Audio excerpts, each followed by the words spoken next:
Good morning dear friends. आप सभी का स्वागत है स्टडी विथ राहुल 247 पर। आपको इस वीडियो में मैं बताऊंगा कि क्षेत्रमिति के सवालों को कैसे बनाना है, जो कि बीपीएससी टीआरई 3 में 10 से 12 प्रश्न एक ही सेट में पूछा हुआ था, वो भी टीजीटी में।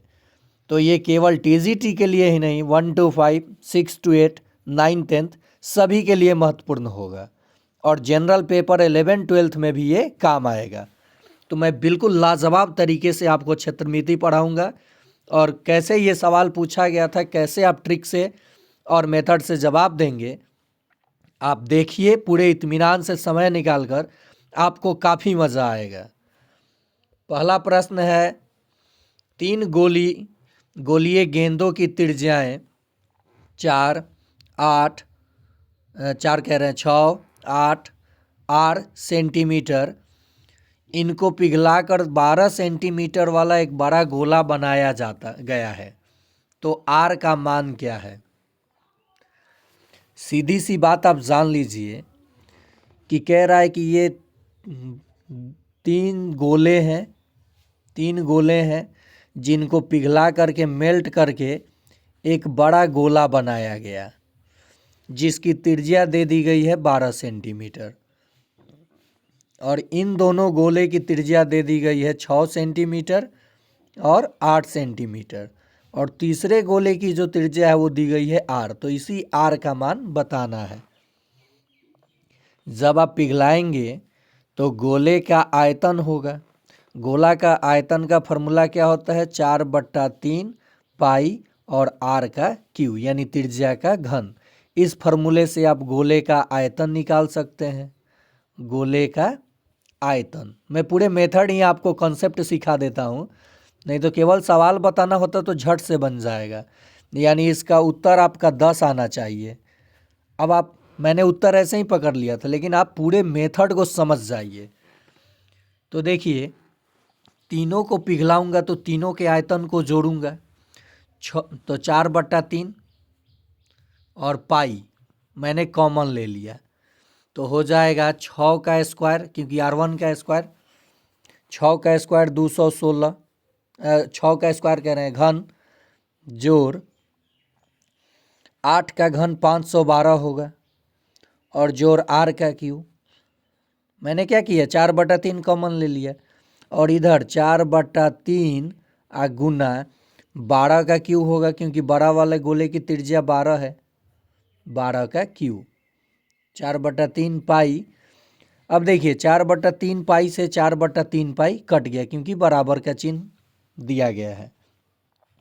अब यहाँ देखिए, इनको जोड़ेंगे तो ये आएगा 728, और ये आर क्यू बराबर 12 का घन कितना होता है? 1728। 728 जाके 1728 में से घटेगा, क्योंकि जोड़ है तो इधर जाएगा, तो क्या होगा? माइनस। तो आर क्यू का मान कितना आ जाएगा? 1000 आ जाएगा, क्योंकि 728 1728 में से घट गया। अब आर क्यू का मान 1000, तो आर का मान 10 हो जाएगा, क्योंकि ये 10 का घन है। क्या है? 10 का घन है, तो ये 10 सेंटीमीटर हो जाएगा। समझ गए होंगे आप लोग।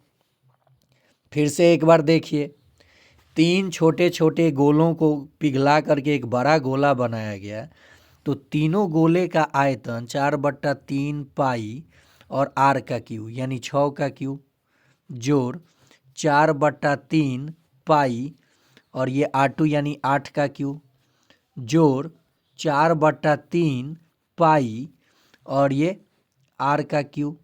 अब इन्हीं तीनों को जोड़ने पे एक बड़ा गोला आया, 4/3 पाई और 12 का क्यू, क्योंकि बड़ा गोला बना है, तीनों को मिला करके एक गोला बना दिया गया। तो इन तीनों में से मैंने 4/3 पाई को क्या किया था? कॉमन लिया था, और ये चीज़ को लिखा था, और ये दोनों काट दिया था जब, तो 12 का क्यू इधर बचा था। वही काम मैंने किया था। तो इतना विस्तार हम लोग थोड़े करेंगे कंपटीशन में। अगर एकेडमिक यानी 9, 10 का एग्ज़ाम दे रहे हैं तो विस्तारित करेंगे, और नहीं तो डायरेक्ट यहाँ दिख रहा था कि 4/3 पाई से 4/3 पाई दोनों तरफ कटेगा, सीधे आप इसका क्यू कीजिए, 512, 8 का क्यू और 6 का क्यू 216, और आर का क्यू और 12 का क्यू कीजिए 1728। ये 728 आ रहा है, यानी इधर 1000 बचेगा, 728 घटेगा तो। अब आर क्यू बराबर 10 का क्यू यानी 1000, घात बराबर तो आधार बराबर, आर बराबर 10, डायरेक्ट आंसर आ जाता है। तो पहले आप मेथड समझ जाइए, तो उसके बाद तो आप ट्रिक खुद लगा लेंगे। समझ गए आप लोग? चलिए दूसरा प्रश्न देखते हैं। एक तांबे के तार को मोड़कर वर्गाकार बनाया गया है जिसका क्षेत्रफल 121 सेंटीमीटर स्क्वायर है। यदि उस तार को मोड़कर वृत्त बनाया जाए तो उस वृत्त की त्रिज्या कितनी होगी? देखिए क्या है, एक वर्ग है, एक वर्ग है। वर्ग की सभी भुजाएं बराबर होती हैं, आप सबको पता है। वर्ग का क्षेत्रफल होता है भुजा का स्क्वायर। क्या होता है? भुजा का स्क्वायर, जिसका मान 121 सेंटीमीटर स्क्वायर दिया है। ये क्यों लिखा गया? भुजा का स्क्वायर होता है, 121 दिया है। ये स्क्वायर इधर जाके जब रूट अंडर लगेगा तो भुजा कितना आ गया? 11 आ गया। तो ये इसका परिमाप होगा, वही तार की लंबाई होगी। तो वर्ग का परिमाप होता है 4 गुना भुजा बराबर 44 आ गया। यानी तार जो था वो 44 सेंटीमीटर लंबा था। अब इसी को मोड़ के वृत्त बना दिया गया, तो ये तार जो है 44 सेंटीमीटर का न रहेगा। और ये गोल भाग क्या कहलाता है? ये वाला क्षेत्र वृत्त की परिधि कहलाता है। तो 2 पाई आर वृत्त की परिधि हुआ, जिसकी लंबाई कितनी है? 44 सेंटीमीटर। पाई का मान क्या होता है? 22/7। 2 गुना 22/7 गुना आर बराबर 44। देखिए 22 दूनी 44 होगा ना, ये कट जाएगा 44 से 44, इधर 1 बचा, 7 जाके गुना हो जाएगा। तो आर बराबर 7 एकम 7 सेंटीमीटर। उत्तर हो गया। बहुत आसान होता है मेंसुरेशन का प्रश्न, अगर आपको फॉर्मूला और कॉन्सेप्ट समझ में आ गया है तो। फिर से देख लीजिए, क्षेत्रफल दिया था, क्षेत्रफल होता है वर्ग का भुजा का स्क्वायर, जिसका मान दिया है 121 सेंटीमीटर स्क्वायर। तो भुजा बराबर हो जाएगा अंडर रूट 121 सेंटीमीटर का स्क्वायर, जिसका मान आ जाएगा 11 सेंटीमीटर।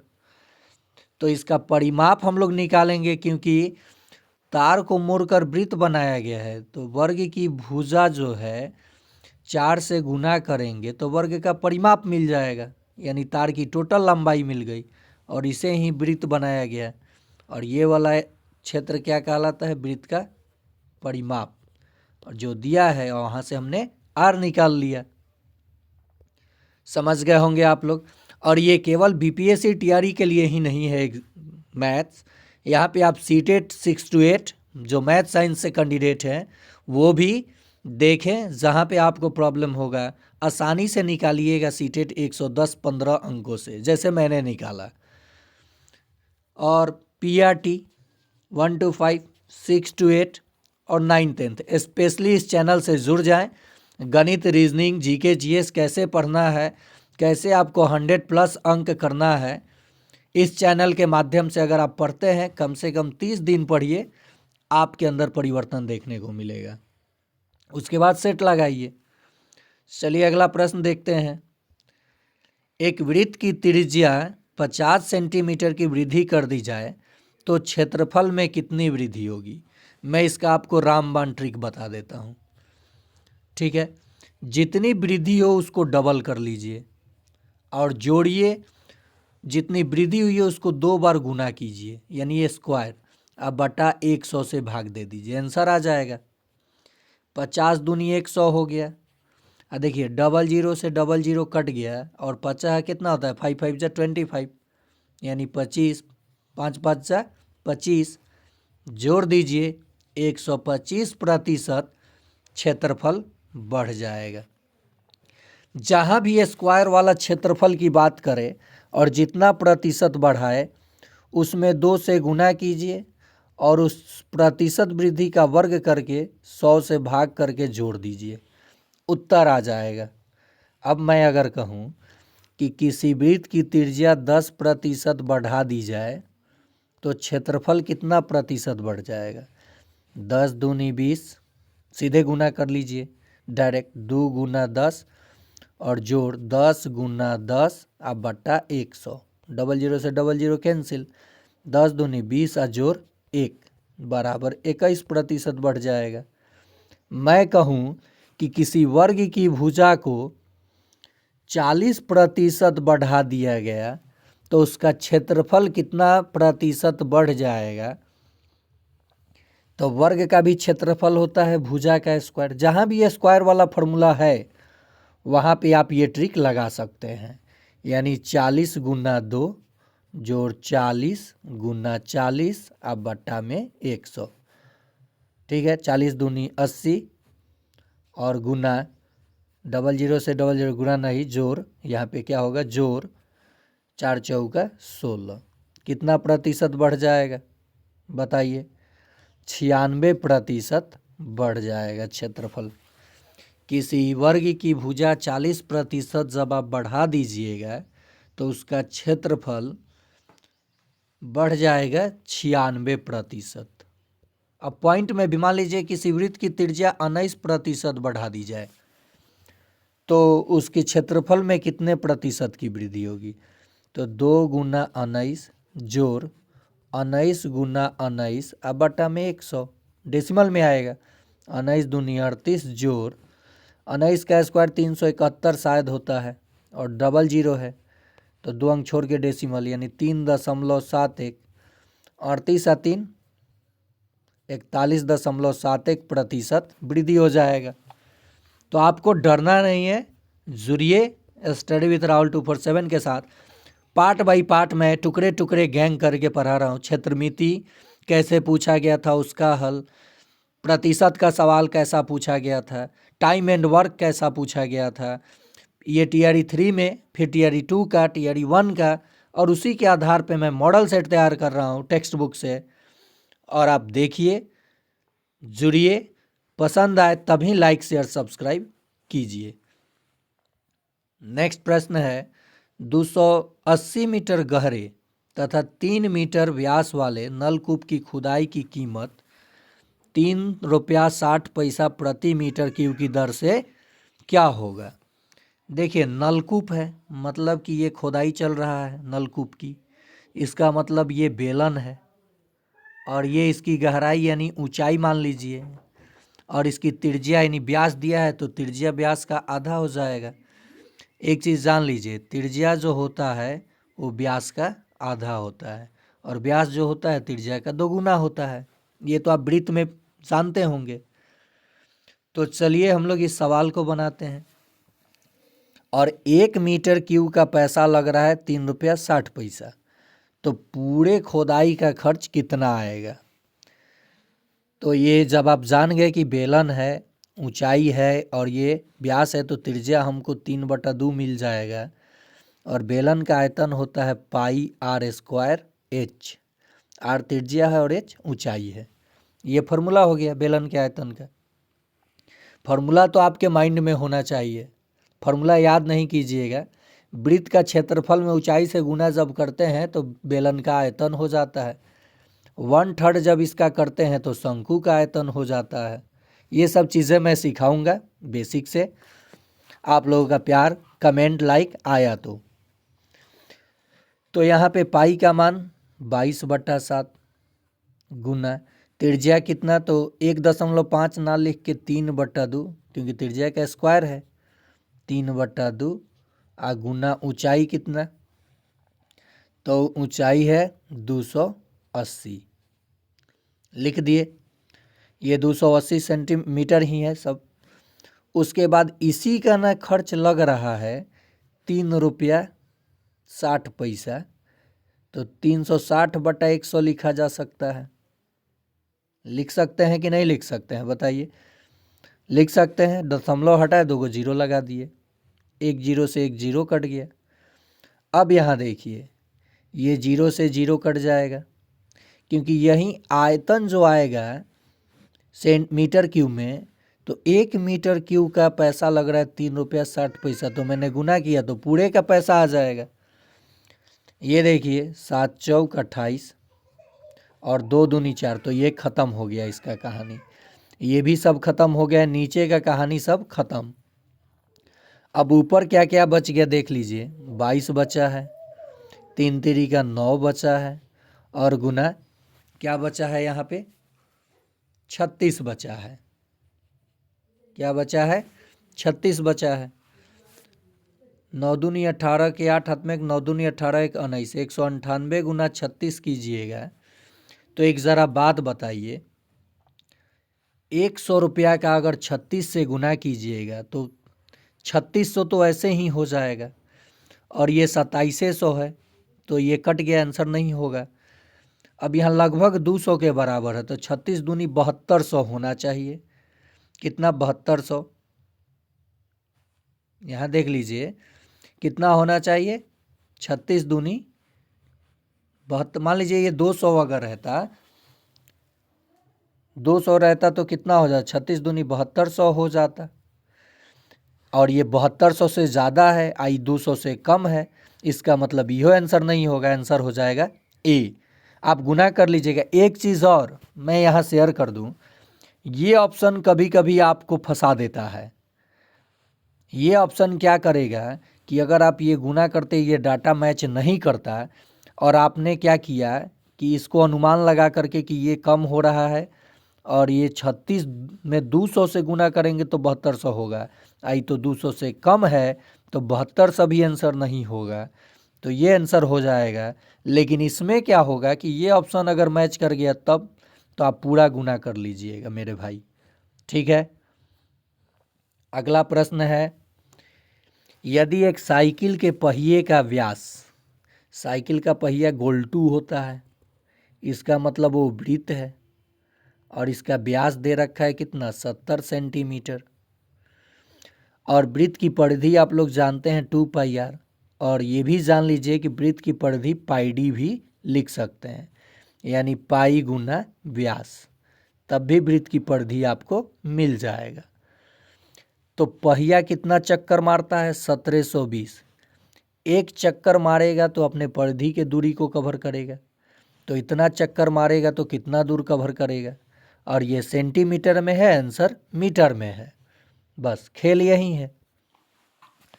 तो एक चक्कर का क्या आएगा हिसाब किताब, वृत्त का व्यास होता है πd, ओके। तो पाई का मान 22/7 और डी का मान दे रखा है 70 सेंटीमीटर, मैंने गुना कर लिया, ये 10, तो एक चक्कर में वो 210, क्योंकि 10 से गुना होगा तो एक जीरो लग जाएगा, 220 सेंटीमीटर दूरी तय करेगा। चक्कर कितना मारा है 1720, ठीक है, 1720 चक्कर मारा है, तो ये तो दूरी सेंटीमीटर में चला, लेकिन उत्तर मीटर में दिया है, तो 100 से हम लोग भाग दे देंगे, क्योंकि 1 मीटर बराबर 100 सेंटीमीटर, 00 से 00 ख़त्म। अब देखिए 22 दूनी 44 के 4, एक ही ऑप्शन में यूनिट प्लेस पे 4 है, मारिए धड़ाक से और निकलिए आगे। 22 दूनी 44 के 4, और इसमें 8 है, इसमें 2 है, ये नहीं होगा ऑप्शन, लेकिन ये ऑप्शन दिया है तो पूरा गुना कर लीजिए। ऐसे दूसरा कोई एग्ज़ाम होता ना तो धड़ से मारिए निकलिए, लेकिन दो दो जगह 4 रहता है तो 2 डिजिट गुना करते हैं। देखिए 22 दूनी 44 के 4, हाथ में 4, 7 दूनी 14, 7 दूनी 14, 1 15, 154 और 4 158 के 8, हाथ में 5, 22 और 5 27, सॉरी 22 और 15 कितना हो जाएगा 37। देखिए मैंने कैसे गुना किया है, 22 दूनी 44 के 4, हाथ में 4, 22 सत्ते 154 और 4 158 ना होगा, तो 8 लिखा तो हाथ में 15 बचा, और 22 एकम 22 और 15 37, आंसर हो जाएगा। फिर से समझिए इस प्रश्न को, जब भी किसी पहिए का व्यास या त्रिज्या दिया हो और वो दूरी की बात करें कि एक चक्कर में चाहे कितने चक्कर में कितना दूरी तय करेगा, तो उसका आप क्या निकालिए, व्यास। तो 22/7 गुने डी में कितना दिया था, परिधि निकालिए, व्यास नहीं, 70 कट गया तो 10, यानी एक चक्कर में उसने 220 सेंटीमीटर दूरी कवर किया और चक्कर मारा था 1720, तो इतना दूरी कवर करेगा। और 100 से भाग देंगे तो मीटर में बदल गया। गुना किए तो यहाँ मैंने देखा 2 दूनी 4 और कहीं 4 नहीं था, एक ही ऑप्शन में था, मार लिया। लेकिन ये ऑप्शन है तो पूरा गुना कीजिएगा आप लोग एग्जाम में। एक शंक्वाकार तंबू को 50 मीटर चौड़े कपड़े से बनाने के लिए कितने मीटर कपड़े की आवश्यकता होगी, जिसके आधार की त्रिज्या 7 मीटर तथा ऊंचाई 24 मीटर है हो। देखिए, जब भी तंबू बनाना होता है कपड़ों से, तो तंबू का वक्र पृष्ठ का क्षेत्रफल लगता है। और तंबू जो है ये शंकु होता है। क्या होता है, शंकु। ये क्या होगा, तंबू शंकु होगा, शंक्वाकार होगा। तो जब इसका वक्र पृष्ठ हमें चाहिए तो उसका फॉर्मूला होता है πr_l, पाई गुना त्रिज्या गुना तिर्यक ऊंचाई, ये वाली ऊंचाई। और यहाँ तो त्रिज्या दी गई है, ऊंचाई दी गई है, त्रिज्या और ऊंचाई दी गई है, लेकिन तिर्यक ऊंचाई नहीं दी गई है। तो निकाल लेंगे तिर्यक ऊंचाई। तिर्यक ऊंचाई का फॉर्मूला हो जाएगा √अंडर ऊंचाई का वर्ग जोड़ त्रिज्या का वर्ग। ये ऊंचाई का वर्ग और त्रिज्या का वर्ग करेंगे तो हमारा तिर्यक ऊंचाई आ जाएगा शंकु का। तो देखिए ऊंचाई कितना है, 24, तो ये 24 का वर्ग 576 जोड़ त्रिज्या कितना है 7, तो इसका वर्ग 49, तो ये हो जाएगा 625। 625 25 का वर्ग है, तो तिर्यक ऊंचाई कितनी आ गई, 25 आ गई सेंटीमीटर। अब इस फॉर्मूले से हम लोग निकालेंगे कपड़े का लेंथ कितना लगेगा। पाई का मान 22/7 गुने त्रिज्या 7 और तिर्यक ऊंचाई कितना हम लोगों ने निकाला 25 और कपड़ा कितना है 50 मीटर, तो इसे हम लोग भाग दे देंगे, उत्तर आ जाएगा। 7 से 7 कट गया, 25 दूनी 50 और 2 से 22 कटा 11। कितना कपड़ा, ये कितना लगे, एक शंक्वाकार मीटर कपड़े बनाने के लिए कितने मीटर कपड़े की आवश्यकता होगी, बोलिए। एक शंक्वाकार तंबू को 50 मीटर चौड़े कपड़े से बनाने के लिए कितने मीटर कपड़े की आवश्यकता होगी, तो कहिएगा 11 मीटर। शंकु बनाना था तो उसकी तिर्यक ऊंचाई यानी तिर्यक ऊंचाई ज्ञात करना ही पड़ेगा, क्योंकि वक्र पृष्ठ का क्षेत्रफल होता वो। तो फिर से आप ये चीज़ जान लीजिए इसके सारे चीज़ों को, कि कोई भी ये शंकु अगर है तो ये तो वृत्त हो गई नीचे वाला आधार, तो ये त्रिज्या, ये ऊंचाई और इसको कहते हैं एल, स्लैंट हाइट यानी तिर्यक ऊंचाई। तो यहाँ पे तिर्यक ऊंचाई का फॉर्मूला हो जाता है √h² जोड़ r²। शंकु के आयतन का सूत्र होता है 1/3 गुना बेलन का आयतन πr²h। शंकु के कुल पृष्ठीय क्षेत्रफल होता है πr×r+l। ठीक है, तीनों चीज़ें आपने जान लिया, याद रखिएगा माइंड में। चलिए अगला प्रश्न है, यदि एक बेलनाकार पाइप की लंबाई 70 सेंटीमीटर है और इसका व्यास 2.2 सेंटीमीटर है और 1 सेंटीमीटर घनफल पाइप का वजन जो है ये 10 ग्राम है, तो इसका वजन है, ग्राम में ही दिया है, अच्छी बात है, केजी में भी दे सकता था। जो पाइप, मान लीजिए ये जो पाइप है, लीजिए मैं ऐसे ही बना देता हूँ ताकि आप समझ सकते हैं। ये जो पाइप है ये किस आकार का पाइप होता है, तो आप कहेंगे शंकु के, बेलन के, सिलेंडर यानी बेलन के आकार का होता है। अब ये जो इसकी लंबाई है यही ना ऊंचाई हो जाएगी, लंबाई, और इसका व्यास दिया है, ये व्यास तो त्रिज्या व्यास का आधा 1.1 हो जाएगा। अब आयतन निकाल करके और 10 से गुना कर देंगे 10 ग्राम से, तो हमारा आंसर आ जाएगा। बेलन का आयतन क्या होता है, तो यहाँ फॉर्मूला देख लीजिए, पाई आर स्क्वायर एच होता है। पाई का मान 22/7, आर मैंने इसका आधा कर लिया यानी 1.1 सेंटीमीटर हो गया। तो इसका वर्ग करेंगे तो हम बटा में बदल देते हैं, 11/10, क्योंकि एक डिजिट के बाद दशमलव है, गुने 11/10। तो त्रिज्या का स्क्वायर और गुने ऊंचाई यानी लंबाई।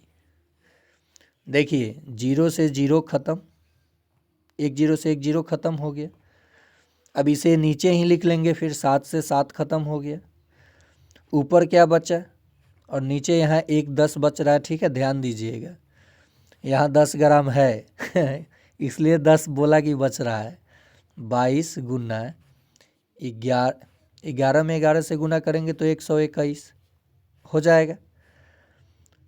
बाटा में क्या बचा था 10, तो ये सेंटीमीटर क्यूब में आयतन बचा, और 1 सेंटीमीटर क्यूब का वजन है 10 ग्राम, तो 10 से गुना कर दीजिए, वजन आ जाएगा। 10 से 10 खत्म, 22 से कम 22 के 2, हाथ में 2, 22 दूनी 44 और 2 46 के 6, हाथ में 4, 22 और 22 से कम 22 और 4 26, यानी 2662 ग्राम उत्तर हो जाएगा।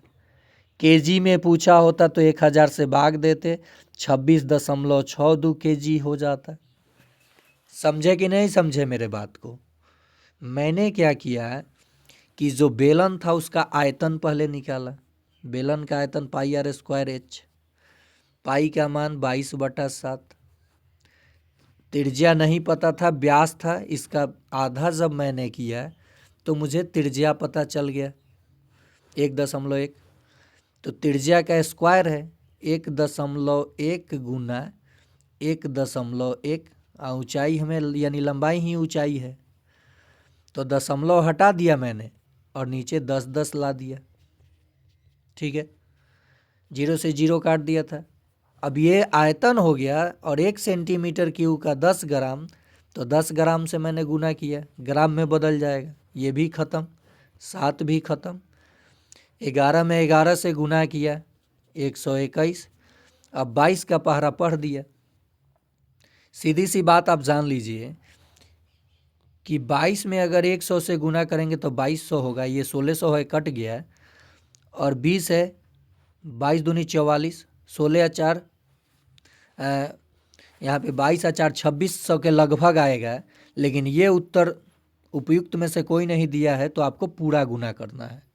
तो 22 से कम 22 के 2, 22 दूनी 44 और 2 46 के 6, हाथ में 4, 22 से कम 22 4 26। गुना आपका तगड़ा होना चाहिए, कैलकुलेशन, तब जा करके एग्जाम में स्पीड बनता है। नेक्स्ट है त्रिज्या 7 सेंटीमीटर और लंबाई 10 मीटर की एक छड़ को पिघलाने पर व्यास 10 सेंटीमीटर और लंबाई 1.4 मीटर की कितने छड़ें बनेंगी। देखिए कैसे घुमाया जा रहा है आपको, यहाँ सेंटीमीटर, यहाँ मीटर, और यहाँ व्यास, यहाँ तो त्रिज्या था लेकिन यहाँ व्यास, और फिर यहाँ मीटर।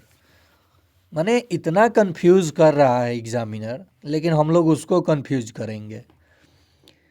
कह रहा है कि ये जो छड़ था बड़ा था, मान लीजिए ये कोई छड़ है, ये वाला छड़ बड़ा है, और इसे मेल्ट किया गया यानी पिघलाया गया, और छोटा छड़ बनाया गया। क्या बनाया गया? छोटा छड़ बनाया गया।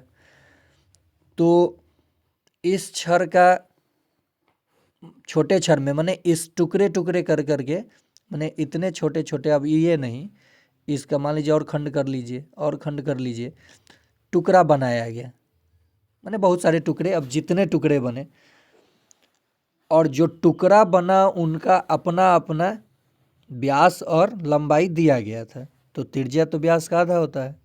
पहले इस बड़े छड़ का आयतन निकालेंगे और छोटका छड़ के आयतन से भाग दे देंगे, उत्तर आ जाएगा।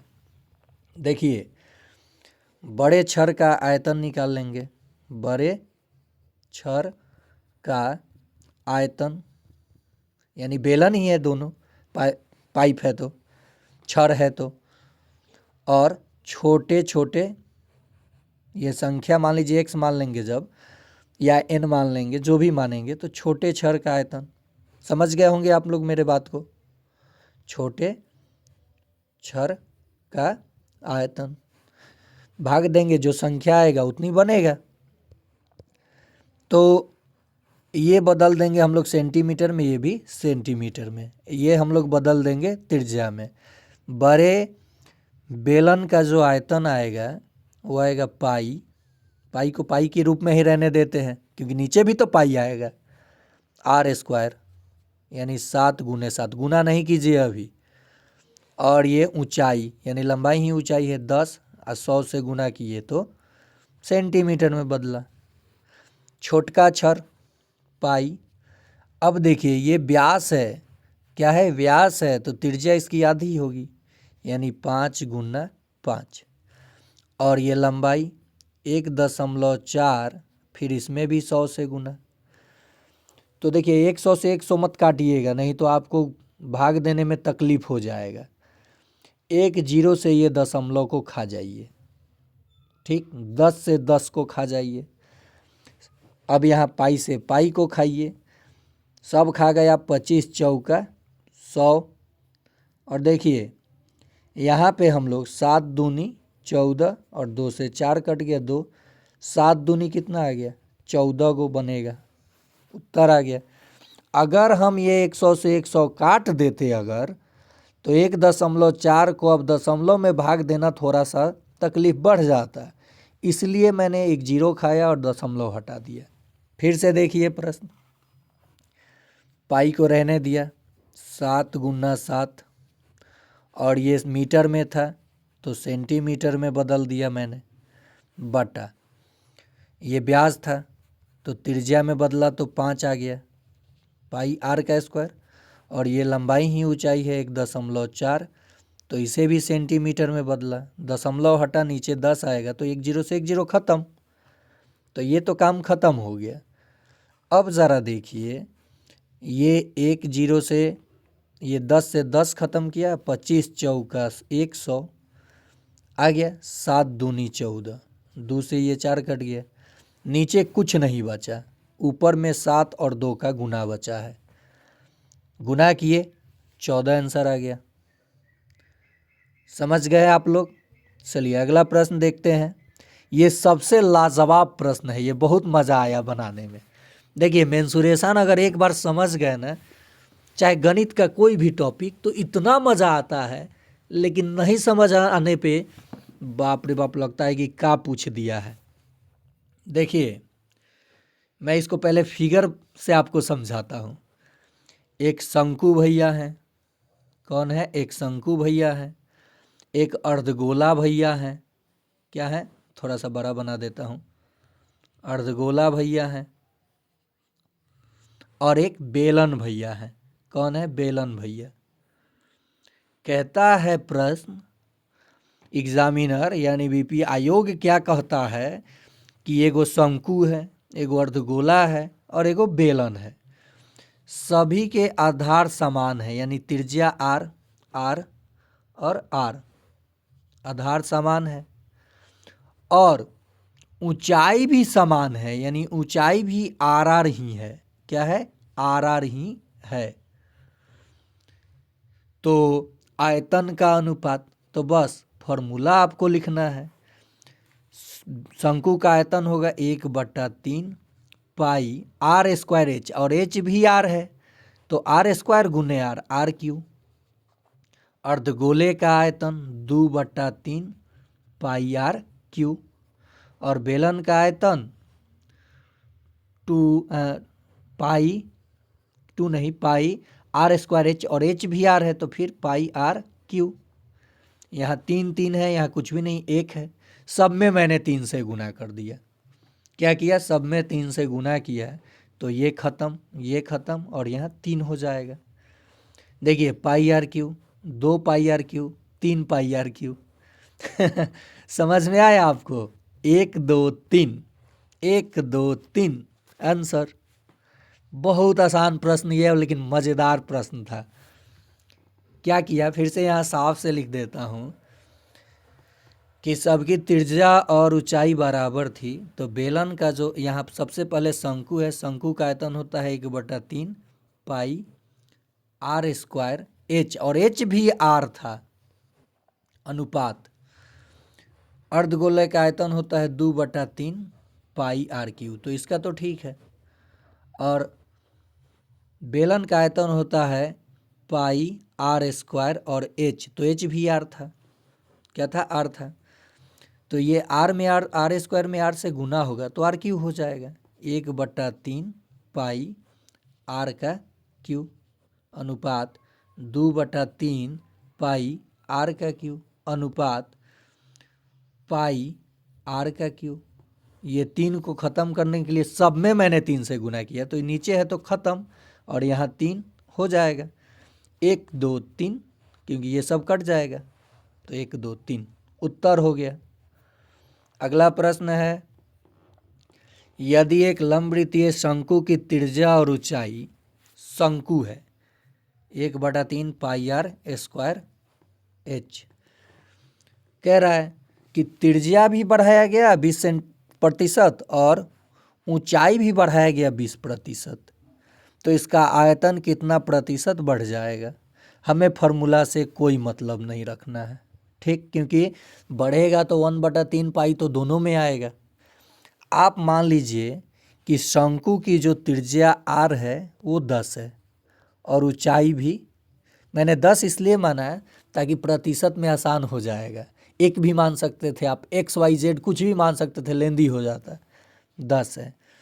शंकु का आयतन क्या होता है, पाई 1/3 पाई आर स्क्वायर एच, तो 1/3 पाई को तो भूल जाइए, आर स्क्वायर एच यानी 10 का वर्ग गुना 10, तो कितना आ जाएगा 1000। अब जो ये त्रिज्या है 20% बढ़ा है, तो त्रिज्या नई वाली 12 हो गई और ऊंचाई भी 12 हो गई, क्योंकि ये भी तो 20% बढ़ा है। फिर नया आयतन जो होगा, ये वॉल्यूम 1 और ये वॉल्यूम 2 यानी आयतन, तो ये होगा 12 का स्क्वायर, 12 का स्क्वायर गुना 12 यानी 1728, 12 का क्यों हो गया। 1000 से ये कितना बढ़ा, 728 बढ़ा है ना, तो 728 बढ़ा गुना 100 अब बट्टा पुराना आयतन, आंसर आ जाएगा। 00 से 00 कैंसिल, 1 0 है, 1 डिजिट छोड़ के डेसिमल, आंसर हो गया ए। कोई फार्मूला का इस्तेमाल नहीं करना था, केवल आपको चीज़ों को समझना था। नेक्स्ट प्रश्न है, एक शंकु की ऊंचाई और आधार का व्यास दिया है और इसकी तिरछी ऊंचाई ज्ञात करनी है। तो शंकु की तिरछी ऊंचाई की तो मैंने फार्मूला बता रखा आपको, कितना होगा, h square √h² plus R square, तो इसका मान कितना आ जाएगा बताइए, 4.8 का वर्ग करेंगे और जोड़ 2 का वर्ग करेंगे, क्योंकि ये व्यास था ना, त्रिज्या इसकी आधी हो जाएगी, यानी 2 का वर्ग करेंगे, तो ये कितना आ जाएगा। इसका जब वर्ग करेंगे तो शायद 23.04 आएगा, शायद, अरे भाई पक्का आएगा, और ये 4, टोटल का जो मान आ गया 23 में 4 जुड़ जाएगा 27.04, और ये 5.2 का वर्ग है। किसका, 5.2 का जब हम वर्ग करेंगे तो आएगा 2704, तो ये तो रूट लगा है, इसका मतलब इसका वर्गमूल 5.2, तो उत्तर क्या हो जाएगा 5.2, तिर्यक ऊंचाई हो जाएगी। समझ गए मेरे बात को। अगला प्रश्न है, और शायद ये आखिरी प्रश्न है, और आखिरी प्रश्न करने से पहले मैं इसके पहले त्रिकोणमिति के पूछे गए सभी प्रश्नों को बताया, और ये मेंसुरेशन चैप्टर वाइज में, अलजबरा, उसके बाद बहुपद, तब त्रिकोणमिति, उसके बाद मेंसुरेशन, प्रोबेबिलिटी यानी प्रायिकता, स्टैटिक्स, प्रतिशत, सब कराऊंगा। इत्मीनान से आप केवल चैनल से जुड़िए, समय दीजिए चैनल पर, आपको टोटल कंटेंट इतना अच्छे से सिखा दूंगा कि एग्ज़ाम में जब आप बैठेंगे तो कहेंगे कि ये सब प्रश्न सीखे हुए हैं, धड़ाधड़ मारिए, आगे निकलिए, कैसे स्कोर अच्छा नहीं आएगा। चाहे पीआरटी के हमारे साथी हो, मिडिल स्कूल वाले हों यानी 6 to 8, या टीजीटी या पीजीटी। साथ ही साथ सामाजिक विज्ञान का भी सेशन शुरू हो चुका है। प्लेलिस्ट का लिंक आपको इस वीडियो के डिस्क्रिप्शन में है। पीआरटी के लिए अलग से लिंक है, जो कि उनका अलग से क्लास स्पेशल भी हो रहा है, उसका भी लिंक है। आप देखिए, प्लेलिस्ट खोलिए, पहले ढूंढिए। और सक्षमता का भी क्लास चलता है तो उनका प्लेलिस्ट अलग है। तो यहाँ प्रश्न हो गया कि यदि किसी बेलनाकार टैंक की धारिता यानी आयतन दे दी गई है और उसके आधार का व्यास दे दिया गया है, तो त्रिज्या हम लोग पता कर लेंगे और गहराई बताना है। बेलनाकार है, बेलन का आयतन पाई आर स्क्वायर एच, और इसी का मान दिया है 1848 मीटर क्यूब। बस इसका मान अब रखा कीजिए, क्योंकि हमें क्या बताना है, गहराई यानी ऊंचाई नहीं पता है, तो इन मान कहाँ से रखेंगे।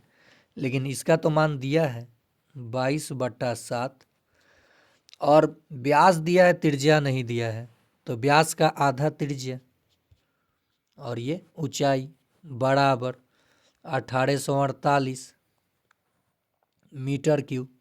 इधर भी तो मीटर क्यूब आएगा, मीटर स्क्वायर, तो मीटर क्यूब ये कट जाएगा तो मीटर बचेगा।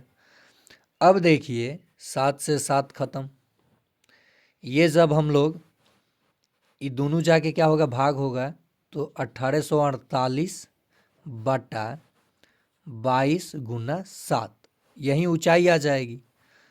7 से काटे, 7 दूनी 14, 7 छक 42, 7 चौक 28, ये कट गया 264 बार में। 22 एकम 22 और 22 दूनी 44, 12 मीटर आ गया। तो ये था मेंसुरेशन के पूछे गए प्रश्नों का हल। और इस तरीके से अगर आप बनाते हैं, ये तो मुझे ज़्यादा समय लग गया आपको समझाने के लिए, नहीं तो ये 12 से 13 जो प्रश्न था, 11-12, ये मात्र 15 मिनट का था।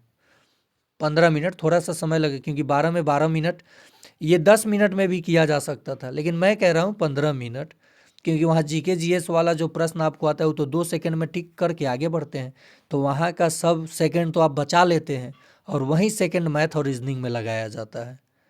ठीक है, तो कैसे स्कोर को आपको बढ़ाना है, कैसे एग्ज़ाम को क्रैक्ड करना है, आप जुड़े स्टडी विथ राहुल 247 के साथ। और बिना किसी पेड कोर्स के मैं वादा करता हूँ कि आपकी जो तैयारी है मैं 100% करा दूंगा। तो आज के लिए इतना ही।